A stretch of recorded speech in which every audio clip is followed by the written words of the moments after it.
आज मुझे संभल की इस पावन धरा पर, जिसे खेड़ा शिव मंदिर और प्राचीन गमा देवल मंदिर के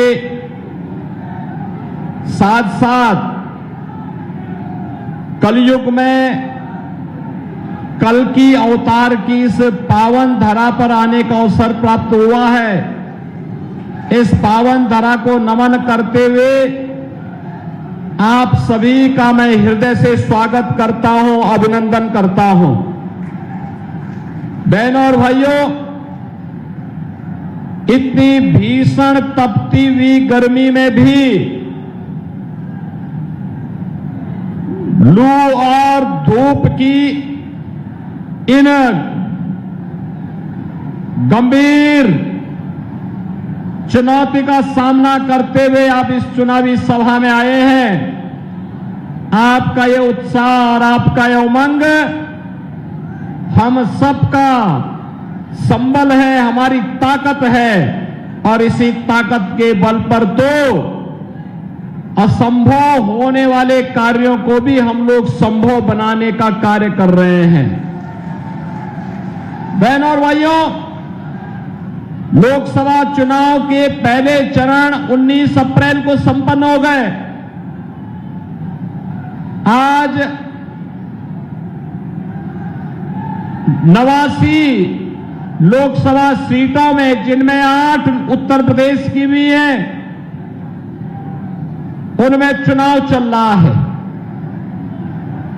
और मैं विश्वास के साथ कह सकता हूं, जनता जनार्दन का जो आशीर्वाद भारतीय जनता पार्टी के प्रत्याशियों को मिल रहा है, मोदी जी के नाम पर, उनके काम पर जो आशीर्वाद भारतीय जनता पार्टी के प्रत्याशियों को प्राप्त हो रहा है, वह अभिभूत करने वाला है। और मैं कह सकता हूं, जब 4 जून को ईवीएम खुलेंगे तो जो जनता की अभिलाषा है, उसके इंडोप फिर एक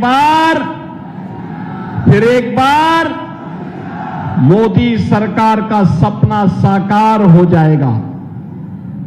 बहनों और भाइयों, लोग पूछते हैं कि देश के अंदर आखिर ये नारा क्यों गूंज रहा है।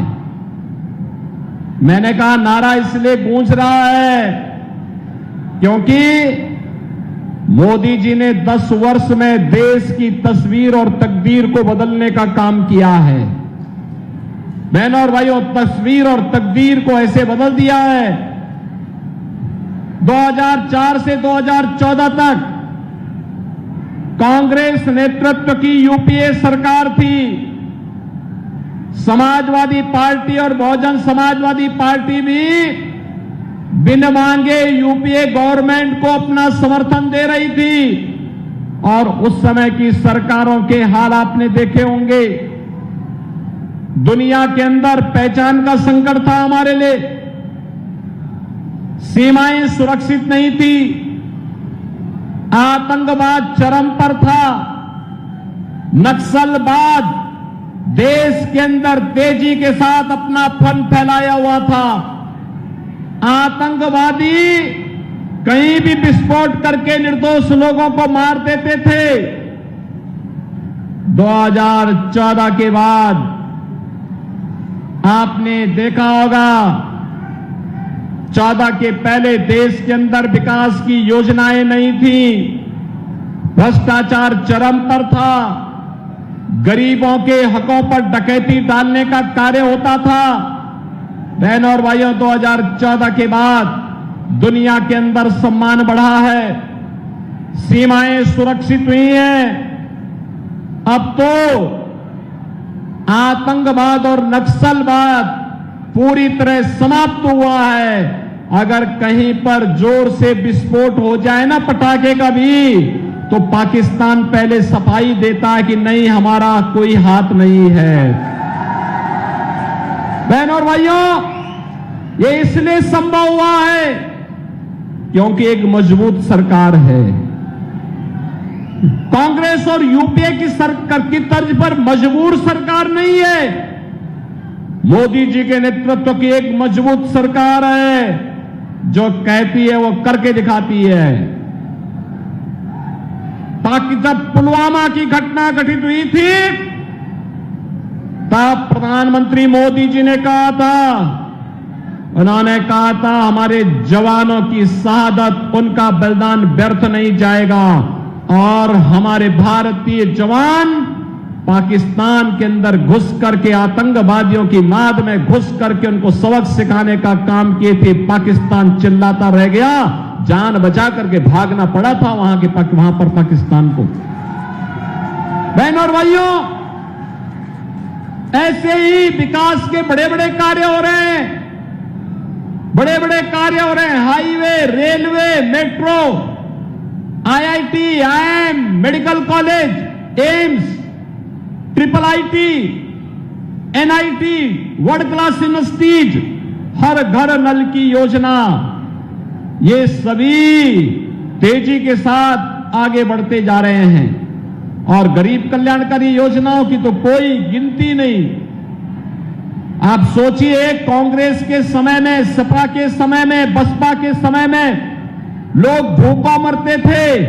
आज 80 करोड़ लोगों को फ्री में राशन की सुविधा का लाभ प्राप्त हो रहा है। उनके समय में भ्रष्टाचार था, गरीब के हक पे डकैती पड़ती थी। और आज आप देख रहे होंगे कि देश के अंदर 60 करोड़ लोगों को तो आयुष्मान भारत में 5 लाख रुपए की स्वास्थ्य बीमा का कवर मिल रहा है।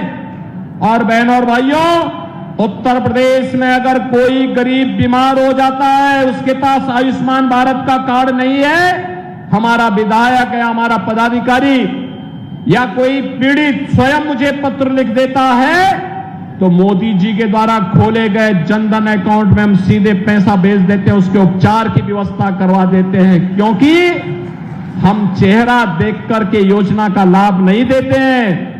हमारा तो मंत्र है सबका साथ और सबका विकास का।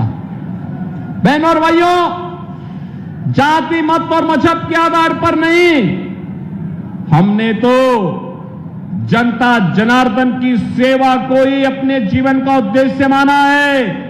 लोग अपने परिवार के लिए कमाते होंगे और हमारे लिए तो 25 करोड़ की जनता और मोदी जी के लिए 140 करोड़ की जनता ही परिवार है। उसकी सुरक्षा, उसकी खुशहाली, यही हम लोगों का जीवन का ध्येय है और उसी के लिए कार्य करते हैं। इसी प्रकार से आपने देखा होगा 12 करोड़ किसानों को किसान सम्मान निधि का लाभ मिल रहा है। 12 करोड़ गरीब घरों में शौचालय बन गए हैं। 10 करोड़ गरीबों को आपने देखा होगा कि 10 करोड़ गरीबों के घर में रसोई गैस के सिलेंडर पहुंच गए हैं और 4 करोड़ गरीबों के मकान भी बन गए हैं। बहनों और भाइयों, ये काम कांग्रेस चाहती तो वो भी कर सकती थी। समाजवादी पार्टी और बहुजन समाजवादी पार्टी चाहती तो वो भी कर सकती थी, लेकिन इन्होंने अपने परिवार के लिए तो भरा, अपने परिवार वालों के लिए खूब कमाया, लेकिन गरीबों के लिए कुछ भी नहीं किया। गरीबों के लिए कुछ भी नहीं किया। और एक तरफ किया कुछ नहीं, वहीं आपने वर्तमान में कांग्रेस और सपा का जो गठबंधन है, इंडी गठबंधन, इनके घोषणा पत्र को देखा होगा। अपने घोषणा पत्र में क्या कहते हैं? ये कहते हैं कि हम गरीबी हटाएंगे। कैसे हटाएंगे गरीबी? गरीबी हटाओ का नारा तो श्रीमती इंदिरा गांधी जी ने भी दिया था। श्रीमती इंदिरा गांधी ने कहा था 1970 में गरीबी हटाने का। बहनों और भाइयों, 54 वर्ष के बाद भी नाती भी वही तोता रटंत लगाए जा रहा, हम गरीबी हटाएंगे, एक झटके में हटाएंगे। जब उससे पूछा गया कि कैसे हटाएंगे, तो कहता है हम सभी लोगों की संपत्ति का सर्वे करवा देंगे और सर्वे कराने के बाद अगर किसी के पास 4 कमरे का मकान है ना, तो 4 कमरे के मकान में अगर उनके परिवार में 4 लोग हैं तो कहेंगे कि भाई तुम्हारे लिए 2 कमरे पर्याप्त हैं, 2 कमरे हम दूसरे लोगों को जबरदस्ती कब्जे में ले लेंगे, उस पर कांग्रेस का अधिकार हो जाएगा। वे कह रहे हैं हम सर्वे कराएंगे। देखो कल सुप्रीम कोर्ट ने भी कहा है कि स्त्री धन पर केवल स्त्री महिला का अधिकार है, कोई दूसरा अधिकार नहीं कर सकता। लेकिन ये बेशरम लोगों को देखो ना, ये कहते हैं कि महिलाओं के जेवर को भी हम अपने कब्जे में ले लेंगे। क्या हिंदुस्तान इसको स्वीकार करेगा? क्या स्वीकार करेगा क्या? लेकिन इनकी हालत देखो। और किसको बांटेंगे? ये आपकी संपत्ति को बांटने का काम किसको करेंगे? बांग्लादेशी घुसपैठियों को, रोहिंग्या लोगों को, जो विदेशी आए हैं घुसपैठिए, उनको बांट देंगे ये लोग। क्या आपको ये हिंदुस्तान इसको स्वीकार कर पाएगा क्या? लेकिन ये कांग्रेस के लोग, इंडी गठबंधन के लोग कहते हैं कि ऐसा कर देंगे। बहनों और भाइयों, इन्होंने जब यूपीए की गवर्नमेंट थी 2004 से 14 के बीच में, इन्होंने ऐसे प्रयास किए थे अनुसूचित जाति, जनजाति और पिछड़ी जाति के लोगों को मिलने वाले आरक्षण के लिए, उस पर इन्होंने सेंध लगाने का काम किया था। जस्टिस रंगनाथ मिश्रा की कमेटी गठित की थी। जस्टिस रंगनाथ मिश्रा की कमेटी ने कहा था पिछड़ी जाति के लोगों को मिलने वाले आरक्षण में 6% मुसलमानों को देने की बात उसने कही थी। और ऐसे सच्चर कमेटी की रिपोर्ट में भी अनुसूचित जाति और जनजाति को मिलने वाले आरक्षण में भी इन्होंने सेंध लगा के जबरदस्ती मुसलमानों को घुसाने का प्रयास किया था। और बहनों और भाइयों, ये किसी से छुपा हुआ नहीं है, ये केवल इन्होंने रंगनाथ मिश्रा और सच्चर कमेटी के माध्यम से ही नहीं किया था। तत्कालीन प्रधानमंत्री डॉक्टर मनमोहन सिंह जी ने भी अपने एक भाषण में कहा था कि देश के संसाधनों पर पहला अधिकार मुसलमानों का है। कहा था ना, गरीब कहां जाएगा? अनुसूचित जाति, जनजाति और पिछड़ी जाति के लोग कहां जाएंगे? ये हिंदुस्तान के लोग कहां जाएंगे? लेकिन देश के विभाजन को फिर से आगे बढ़ाने के लिए कांग्रेस के द्वारा साजिश रची जा रही है, इंडी गठबंधन के द्वारा साजिश रची जा रही है। क्या यह देश इस साजिश को स्वीकार करेगा? हमें कतई स्वीकार नहीं करना है। बहनों और भाइयों, आज भारत दुनिया के अंदर एक ऐसा देश बना है जिसको पूरी दुनिया में जिसकी पहुंच है, दुनिया में जिसके बारे में अच्छी धारणा बनी है, लोग भारत को सम्मान दे रहे हैं। और इस सम्मान का कारण है मोदी जी जहां कहीं दुनिया के अंदर जाते हैं, आज के दिन पर पूरा देश उनके स्वागत के लिए उमड़ पड़ता है। स्वागत 140 करोड़ भारतीयों का स्वागत होता है। लेकिन बहनों और भाइयों, कुछ लोग ऐसे हैं जिनको ये नहीं लगता। कांग्रेस ने अपने घोषणा पत्र में 2 बातें और कही हैं। विरासत टैक्स के साथ साथ उन्होंने एक बात और कही है। उन्होंने कहा है अल्पसंख्यकों को उनकी पसंद की खाने की स्वतंत्रता देंगे, यानी वह गौकसी कराने का खुली छूट देंगे। क्या आप गौकसी को छूट देंगे क्या? अरे इन बेशरम लोगों को देखो ना, भारत की आस्था के साथ कैसे खिलवाड़ कर रहे हैं। कह रहे हैं उनको खुली छूट देंगे। अरे कैसे हो सकता है? जिस गाय को हम माता मानते हैं, जिसको हमारा शास्त्र कहता है कि गाओ विश्वस्य मातरम, उस गौ माता को एक काटने के लिए देंगे कसाईयों को। क्या हिंदुस्तान इसको स्वीकार कर पाएगा क्या? और मैंने सुना है कि भाई और बहन दोनों अयोध्या दर्शन करने के लिए जाना चाहते हैं। जब इनकी सरकार थी तब कहते थे कि राम तो हुए ही नहीं। क्या कहते थे? राम हुए ही नहीं। और जब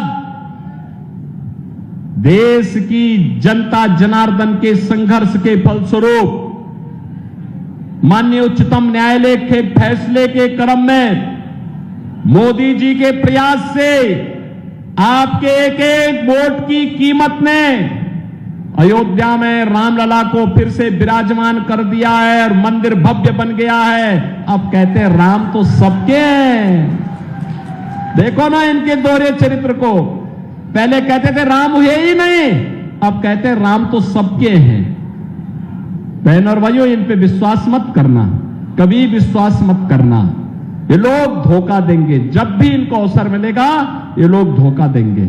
हमें धोखेबाजों से नहीं, हमें भ्रष्टाचारियों से नहीं, हमें हिंदुस्तान की सुरक्षा और हिंदुस्तान की संप्रभुता के साथ साथ हिंदुस्तान को समृद्धि की नई ऊंचाई तक पहुंचाने वाली सरकार चाहिए, और वह केवल भारतीय जनता पार्टी दे पाएगी, भारतीय जनता पार्टी दे पाएगी।